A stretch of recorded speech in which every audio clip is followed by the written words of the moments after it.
Good morning. We are anticipating our Nile River cruise. This morning we are going to Elephantine Island, and it's a really interesting location, kind of in ruins, but I mean, most things in Egypt are, right? What's interesting about this is that if you believe the story that the Ark of the Covenant made its way down to Ethiopia, then Elephantine Island is a location in which the Ark would have spent several hundred years. And, you know, the Ark of the Covenant is shrouded in mystery and lore, and where it may actually be, we don't know. Everybody keeps saying that I've been like Indiana Jones this past week, and so, you know, Raiders of the Lost Ark, right? So we're actually kind of doing that today.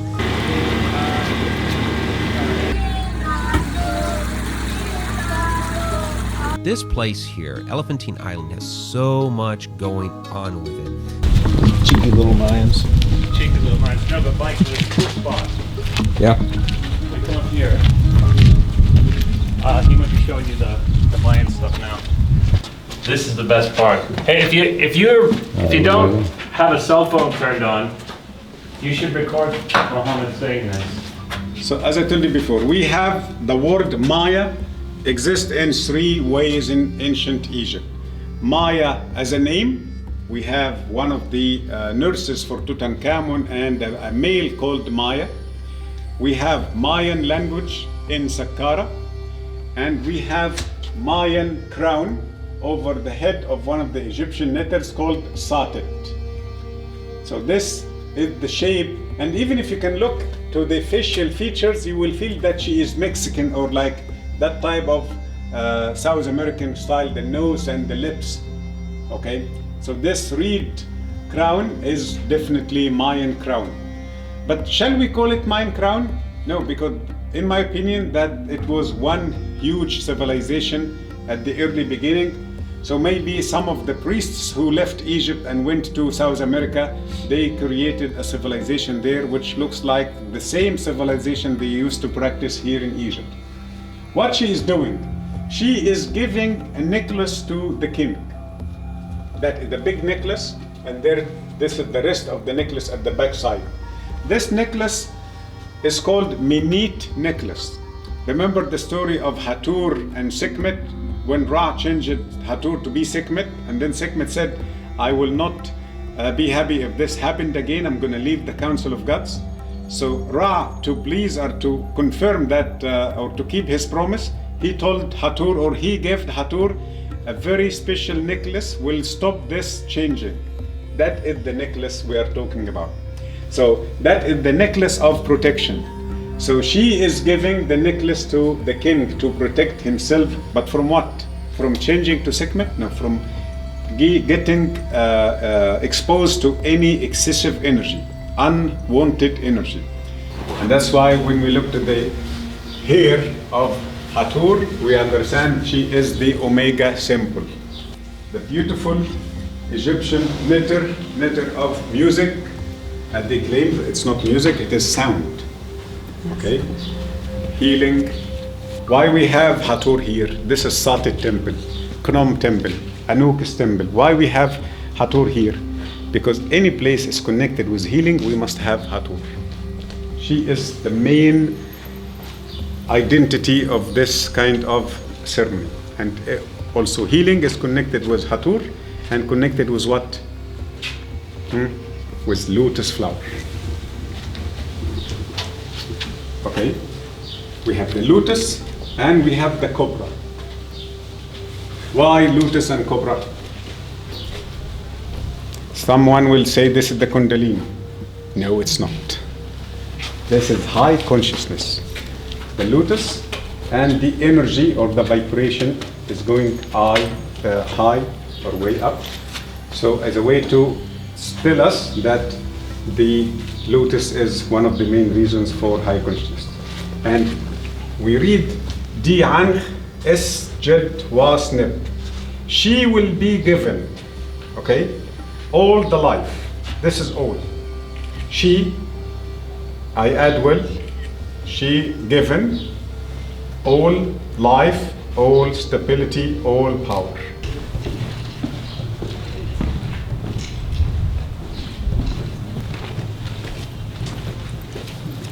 They say what? Number one, a temple of early dynastic period. Where is this place supposed to be the core of the temple? Number two, temple of early 6th dynasty. Also still the core. Number three, additions of Entif, that is Middle Kingdom. We can see number one, which is 2 and 3. We can still see them. Why? Because they are not part of the inner structure. No, they are under the structure. Okay? Here it is. So down there, what everybody's taking a look at could very well be one of the possible resting places of the Ark of the Covenant. Not there now, of course, but at one point in time. Mohammed explained that the legend coming from, here down to Ethiopia, you are familiar with that tale of in Axum of the Ark possibly being down there. That part wasn't true. That it was here, though. It may still be hidden here, but not in the cave that's behind us. At least not anymore.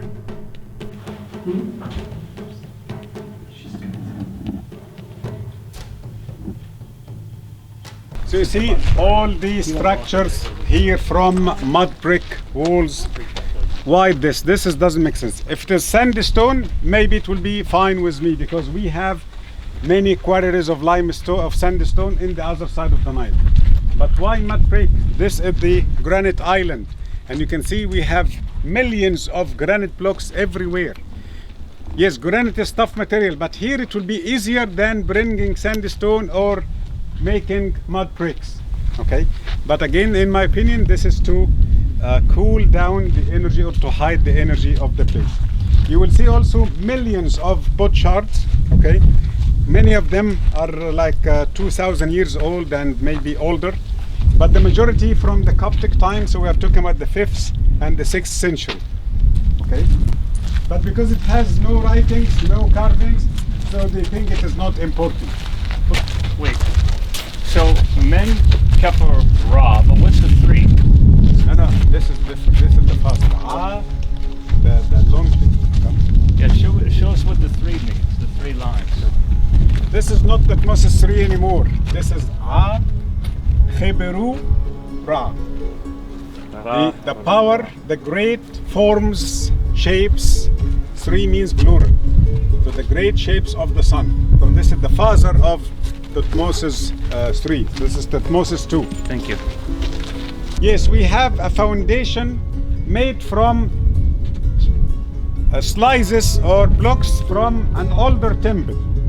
And they cut the blocks of the older temple and put it here to be energetic foundation for that temple, as if they bring holiness.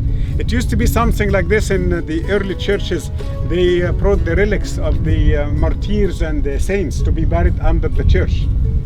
If we have an obelisk and it is fallen, or a big block fallen, it will be destroyed and cracked, right? How we have cracked building while it is still standing like this? The only way it will be strong pulsing or vibrations to cause cracks to the stone while it is still standing this way. And of course, the whole building was granite, and we're going to see like a great chaos of granite inside because of that great explosion or implosion. We're standing in Elephantine Island here in Egypt on the Nile around Aswan, and behind me is an alleged Stargate. Now, this was first pointed out to me by Brian Forrester, who said, don't you think it's interesting, Jonny, that here's a gate that was on some kind of energy grid where we have this whole island made of rose granite that's resonating with this kind of energy, and it's almost as if during the cataclysm something was triggered on this grid or this area where the core just sort of exploded and the whole place just was decimated. Take a look at this. When you look up at this thing, it's been pieced together, but something came through here that was so powerful that it blew the whole place to pieces. And I mean, we see all kinds of magnificent structures made of granite over there. Now, again, why is that significant? Well, rose granite and granite are contained with silica, which is where we get silicon microchips from, which are a great insulator and conductor of electromagnetic energy. And of course, when we see why that's important to this place, It was literally loaded with energy. Lastly, one of the kings who was obsessed with stargates and actually had it in front of his names was Tutmosis III.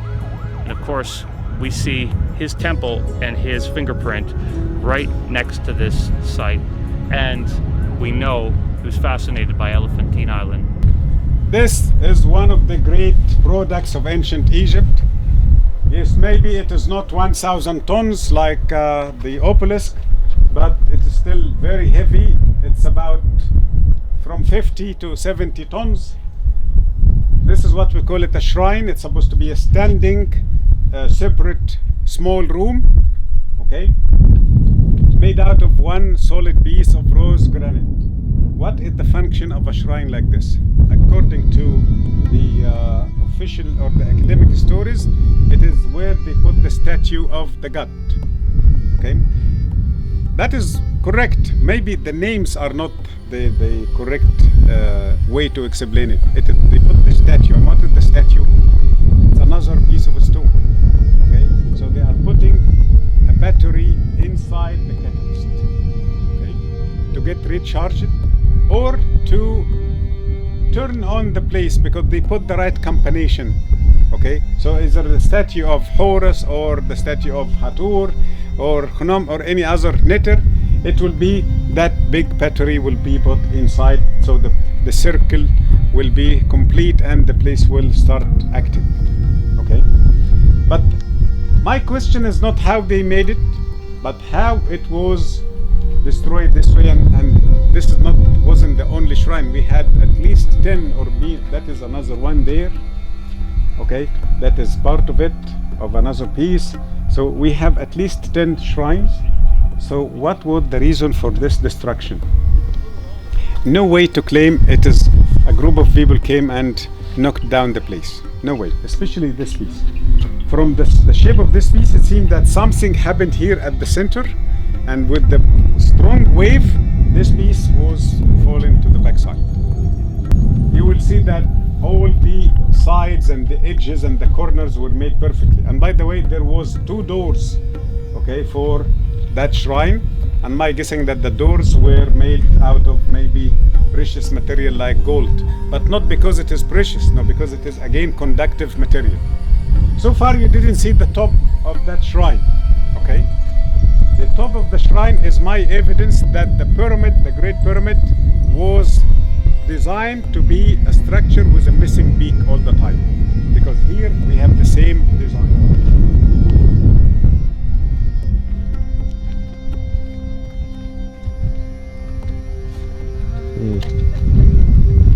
Okay. So maybe it was like this, and I must be honest to say maybe there is another possibility that there is another small thing can be put on that flat base. Maybe a small pin, maybe something else. But my feeling, it was, that's it. That they didn't add anything at that flat top. Because this, in my opinion, was playing like the antenna, flat antenna to receive the rays or the waves.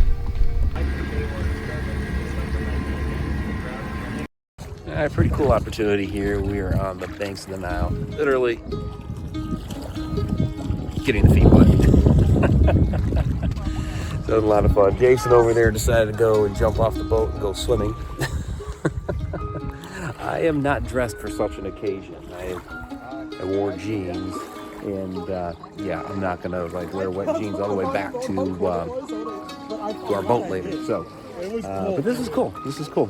They got a bunch of vendors. There's Jonny, Enoch over here, Shujana. How you doing? Hi. Getting your feet wet in the Nile? We absolutely are. The Nile's the best place to come for the most powerful energy. Absolutely. That's amazing. Here with Mike Ricksecker. Out here with Jonny Enoch. Enter the shadow dimension.